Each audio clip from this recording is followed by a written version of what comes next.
Good morning, everyone.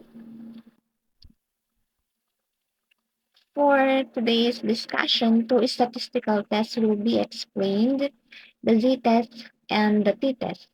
For the z-test, we will be using z-test when standard deviation is known and t-test is used when standard deviation is unknown. But I think today we can only finish z-test and the next meeting we will proceed with t-test. So what is z-test? When we say z-test, it is a statistical test for the mean of a population. It can be used when n is greater than or equal to 30 or when the population is normally distributed and standard deviation is known. So we have a formula to use for standard deviation.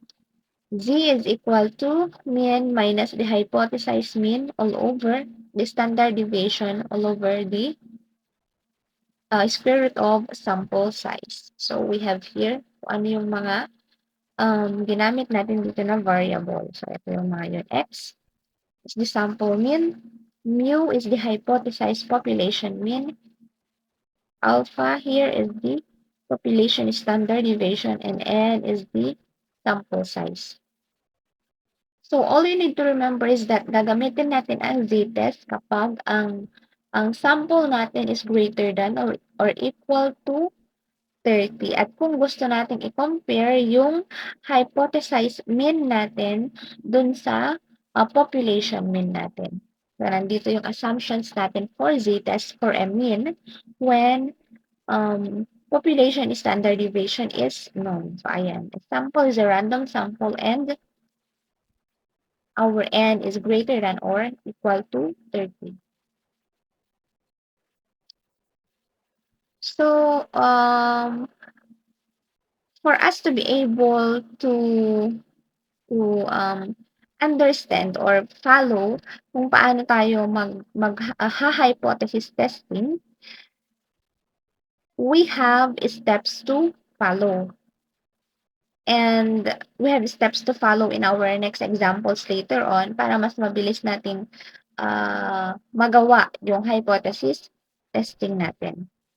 So we have 5 steps here for solving hypothesis testing problems. Step 1, always, of course, ang pinaka-next step is to state the hypothesis and identify the claim. So we have already discussed how to state our null hypothesis and alternative hypothesis. So yun lang. And then i-identify mo yung claim mo or identify mo yung alternative hypothesis mo. Step 2 is find the critical values. So again, nagawa na din natin to, finding the critical value or yung rejection region natin or yung d-value natin. So, find the critical value. Next is compute the test value. So, i-compute natin yung test value. So, dito sa critical value, di ba? Given the alpha, titingnan natin yung value ng z natin. Dito naman, given na meron tayong mga variables na given, tong mga to, yan, sample mean, hypothesized, population standard deviation, and sample size, ika-calculate ngayon natin yung z-test natin. And then, i-compare natin yung critical value natin with our test value for us to be able to make a decision to reject or not reject the null hypothesis. Diba, previously, we have discussed kung paano natin i-reject yung null hypothesis natin. So, kapag nag-fall yung na-calculate natin na test value, doon sa critical value natin, kapag nag-fall doon, ibig sabihin we will reject the null hypothesis. Kapag naman nag-fall siya doon sa hindi doon sa value ng critical value natin, of course, i-accept natin yung null hypothesis. So, sa previous na video lecture natin, na-discuss natin yun. And then, last step is to summarize the result. Okay, so we have an example here.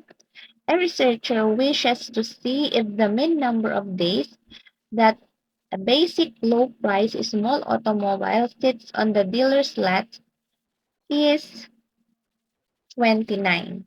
A sample of automobile dealers has a mean of 30.1 days for basic low-price small automobiles.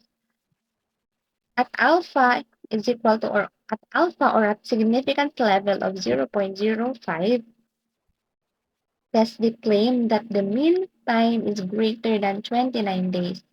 The standard deviation of the population is 3.8 days. So, ang sinasabi dyan, test the claim. Ang claim natin dapat dyan, that the mean is greater than 29 days. So, if it is greater than 29 days, ibig sabihin, di ba, kapag greater than, yung mean natin, yung hypothesis natin kapag meron yung word na greater than, ibig sabihin, that is a right-tailed test. So, first step, state the hypothesis and identify the claim. So what would be our hypothesis here? Of course, for our null hypothesis, our hypothesized mean is equal to 29. And for our um, alternative hypothesis or our claim, the hypothesized mean is greater than 29.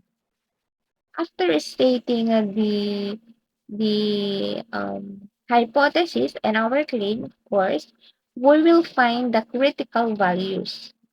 So since alpha is equal to 0.05 and the test is a right-tailed test, the critical value is equal to 1.65. So, alam naman na natin kung paano tayo titingin ng critical value. So, our alpha is equal to 0.05.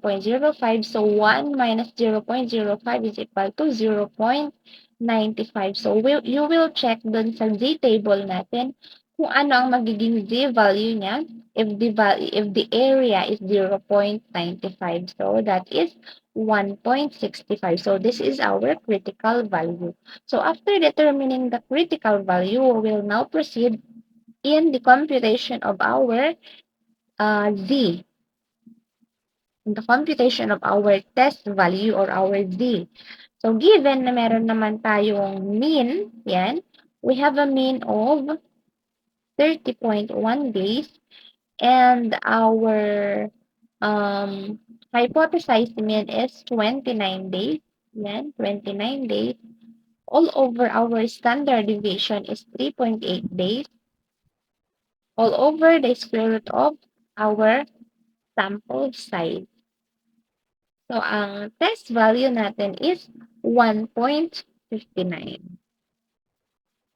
Next step, make a decision. So, i-compare natin yung Z value natin, yung test value or yung Z value natin dun sa critical value natin or dun sa value na nakuha natin sa table natin. So, since the test value 1.59 is less than the critical value 1.65 and is not in the critical region, the decision is to not reject the null hypothesis. So, better na makikita niyo yung illustration niya. So, our critical value or yung value na nakuha natin sa z-test is this one, 1.65. So, ibig sabihin kapag yung makakalculate natin na test value is in this region, dito sa region na to, in here, ibig sabihin i-reject natin yung null hypothesis natin. But then, the test value that we calculated is 1.59. Nasa labas siya ng critical value natin. Nandito yung 1.59. Meaning to say, this region is the acceptance region. So, meaning to say, we will accept the null hypothesis.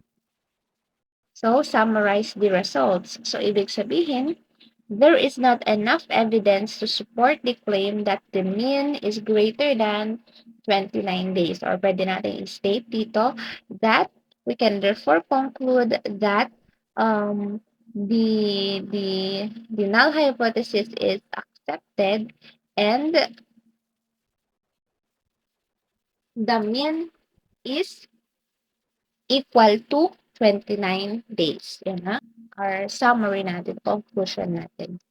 Another example, a researcher claims that the average cost of men's athletic shoes is less than $80.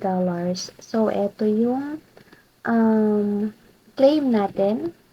The average cost of men's athletic shoes is less than $80. So, kapag meron tayong less than $80, meaning to say this is a left-tailed test. I hope you still remember the left-tailed test, the right-tailed test, and the two-tailed test. So, this one is a left-tailed test kasi less than siya.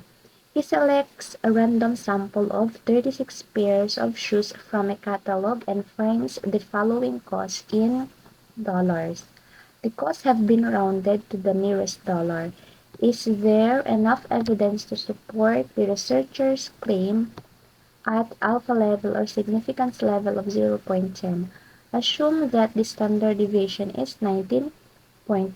So, this one, in this problem, it gives us raw data. So, it is necessary to find the mean of the data. So, dito, ang given sa atin ay mga values lang or raw data. We don't have a mean. But, ang standard deviation natin is known. So, meaning to say, we can still use the Z test or the Z formula.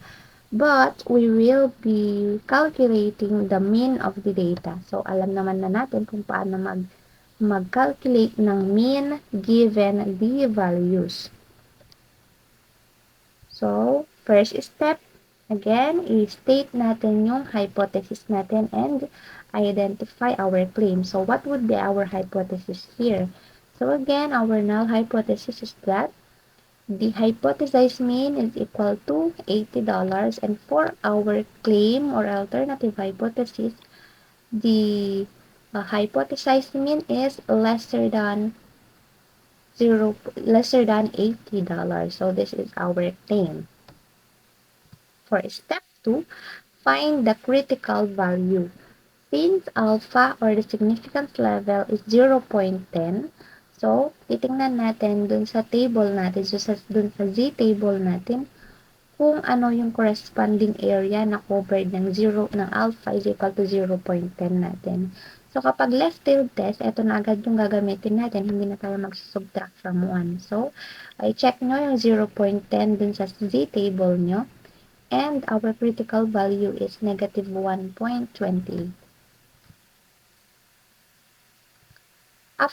After determining the critical value, the next step is to, of course, calculate the test value. But then before we can be able to calculate that, dapat alam muna natin kung ano yung mean natin. So, i-calculate nyo yung mean natin, i-add nyo lahat ng raw data natin, add everything here, and then divide it with 36 para makuha natin yung mean natin or yung average natin.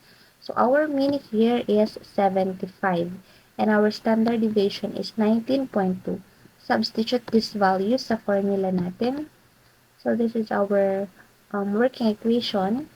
So, our mean is 75 minus our hypothesized mean is 80 all over. The standard deviation is 19.2 all over the square root of our sample size, that is 36. So, our test value is equal to negative 1.56. Step 4, make the decision. So, as you can see here, since this is the left-tailed test, yung critical value natin ay nasa left side ng ating normal distribution. So, our critical value is negative 1.28. So, dito siya, negative 1.28. And our test value is dito, negative 1.56. So, as you can see, the test value is within the area of our critical value. Meaning to say, we will reject the null hypothesis kasi itong area na to, diba, yung critical value natin, that is the rejection region. So, this one, nasa area naman siya ng ating critical value. So, meaning to say, we will reject the null hypothesis. So, kanina yung area natin is nandito sa labas ng ating critical value, kaya inaccept natin yung null hypothesis. But this time, nasa area siya ng ating critical region, so we will reject the null hypothesis. So, magiging conclusion natin dito would be the null hypothesis is rejected. Therefore, we will have to accept our alternative hypothesis. We can then conclude that the average cost of men's athletic shoes is less than 80. So, yun ang magiging conclusion natin. The average cost of men's athletic shoes is less than $80. Next step. Next problem. The Rehabilitation of Education Foundation reports that the average cost of rehabilitation for stroke victims is $24,672. To see if the average cost of rehabilitation is different at a particular hospital, a researcher selects a random sample of 35 stroke victims at the hospital and finds the average cost of their rehabilitation is $26,343. The standard deviation of the population is $3,251. At significance level or at alpha level of 0.01, can it be concluded that the average cost of stroke rehabilitation at a particular hospital is different from $24,672? So in this problem, as you can see, walang sinabi na greater than or equal, greater than or less than to, less than, greater than or equal to 24,672. So meaning to say, this is a two-tailed test. Kapag walang sinabi na less than or greater than, ibig sabihin, two-tailed test siya. So step 1, state the hypothesis and identify the claim. So for our null hypothesis, hypothesized mean is equal to $24,672, and for our alternative hypothesis or our claim, the hypothesized mean is not equal to $24,672.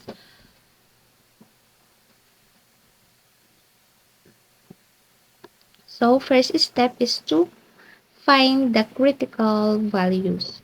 So ang value ang alpha natin is 0.01. So i-divide nyo to with 2 since two-tailed test to. So 0.01 divided by 2, that is 0.005.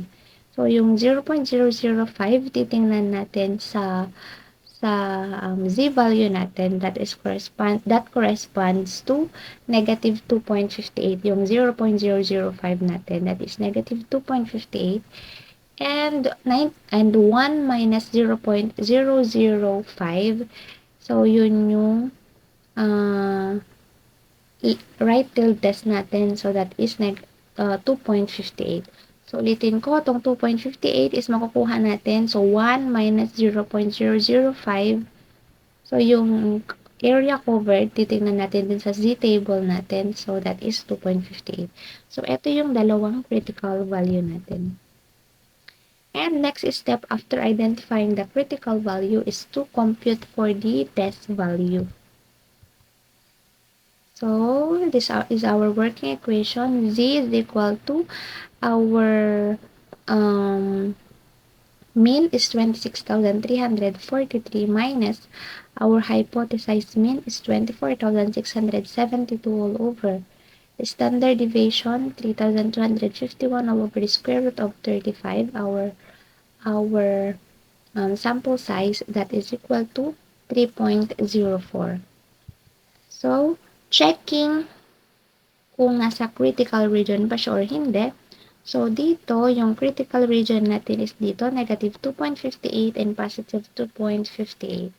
3.04 falls in our critical region. So, yung 3.04 natin is nandun sa critical region natin. So, nandito siya. So, meaning to say, this is the rejection region. So, meaning to say, we will reject the null hypothesis.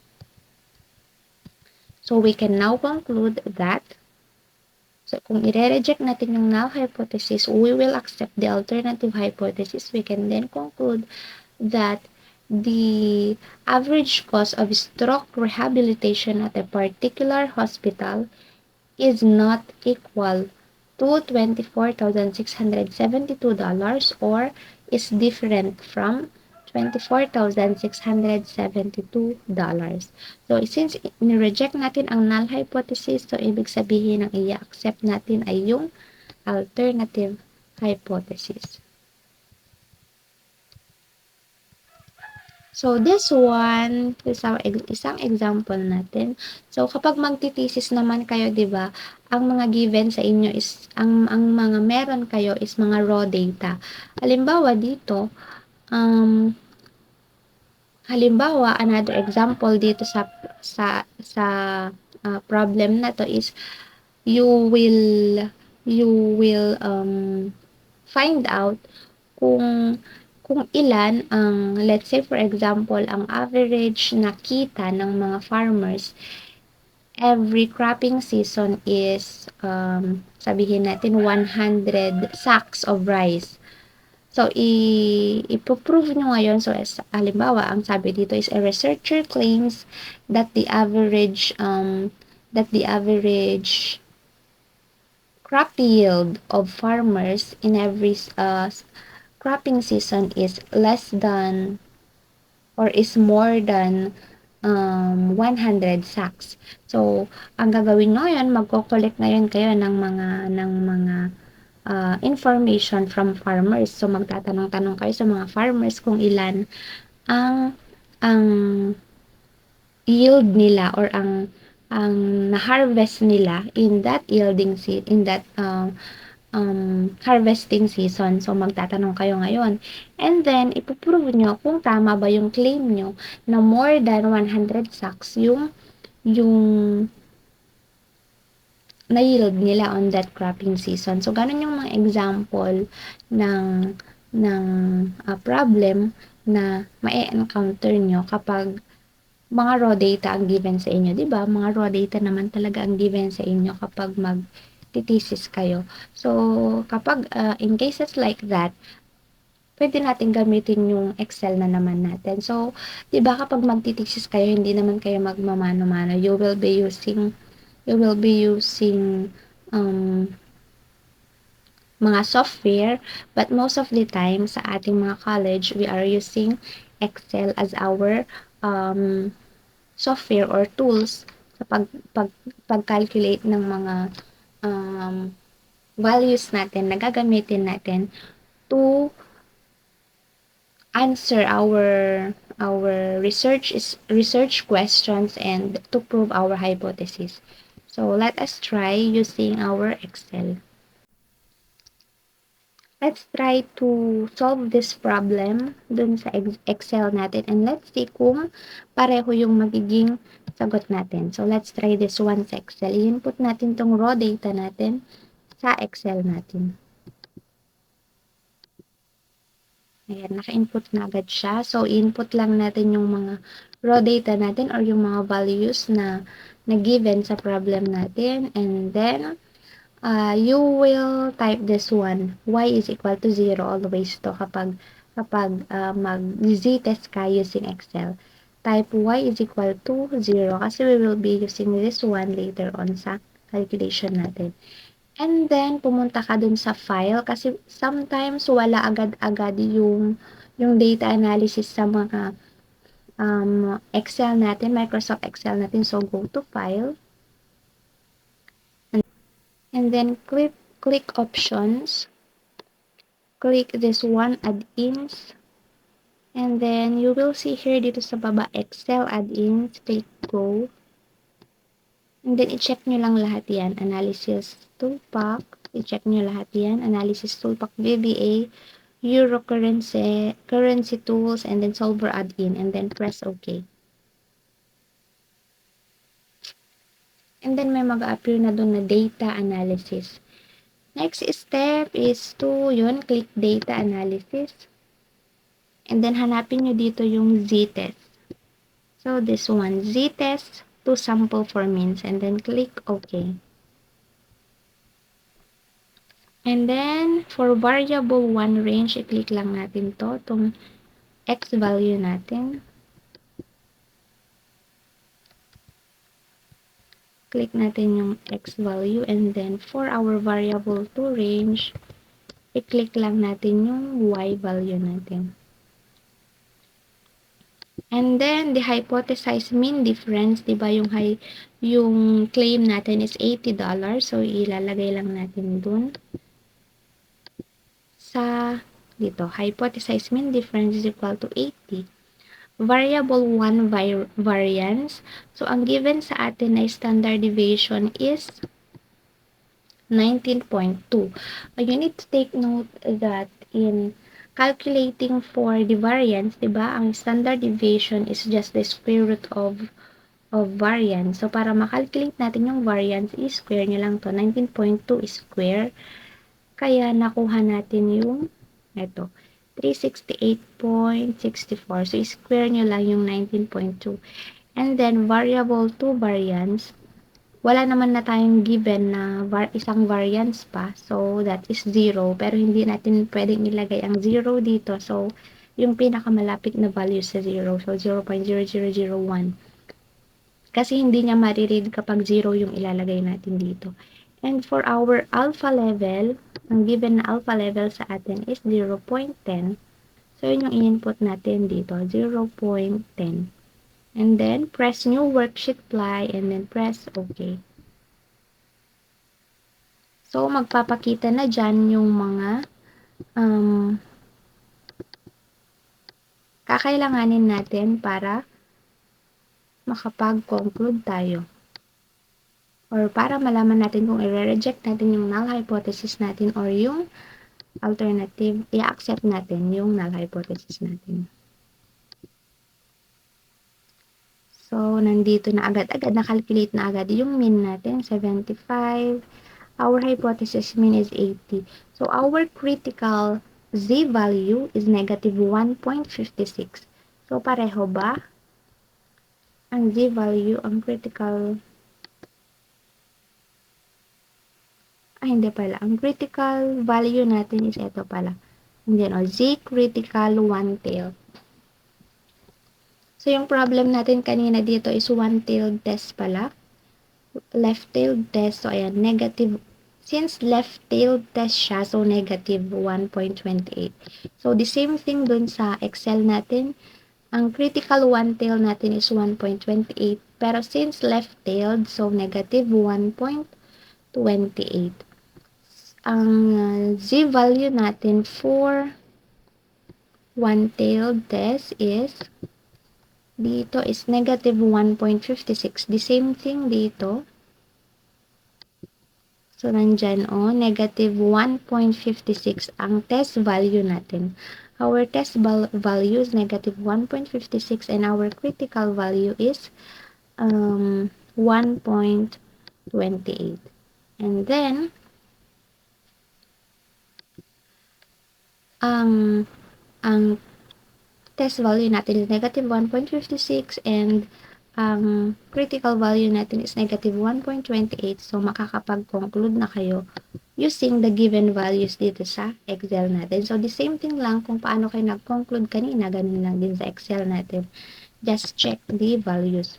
So, since this is elective, test lagyan na lang natin ng negative. Ayan. Okay, compare the critical value and our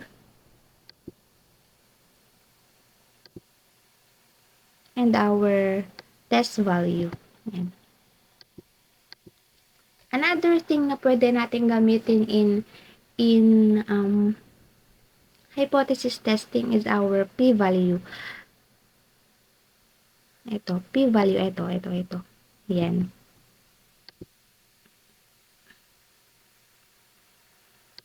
That one, pwede natin siyang gamitin in hypothesis testing din, p-value. So, let's see.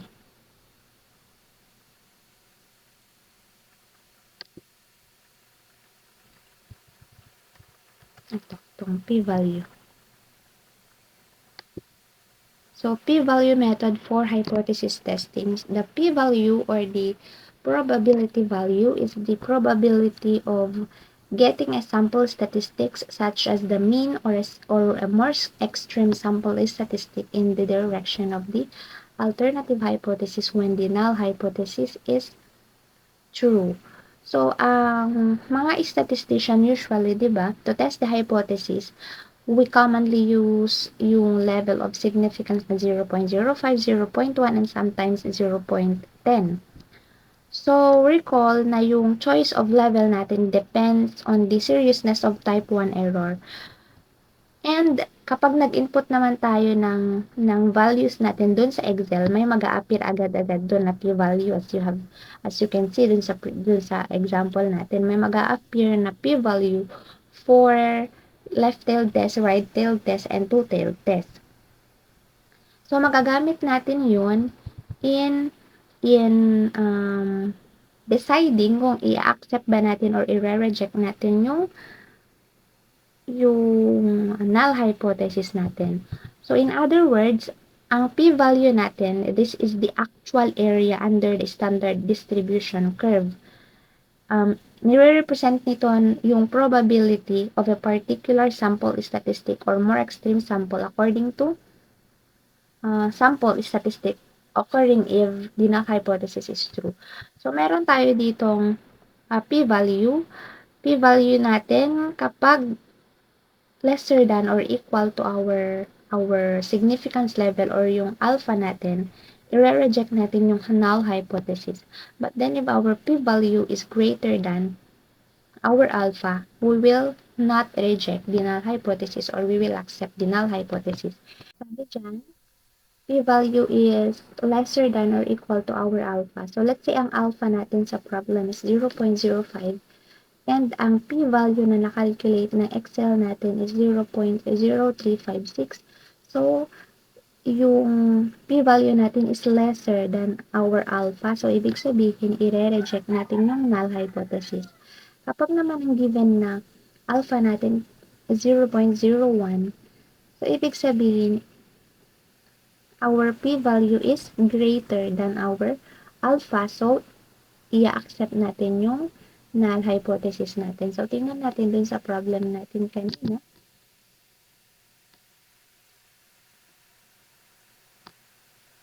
So, this one, dun sa kinalculate natin kanina na problem, that is a one-tailed test, ang p-value natin is 0.05. Ang p-value natin and ang alpha natin is dun sa problem natin kanina is 0.10 ang alpha natin. Ang p-value natin is 0.05. So, ibig sabihin, i-reject natin yung null hypothesis kasi lesser siya compared dun sa alpha natin. Ulitin ko, ang p-value natin is 0.06. Yan, 0.06 na lang.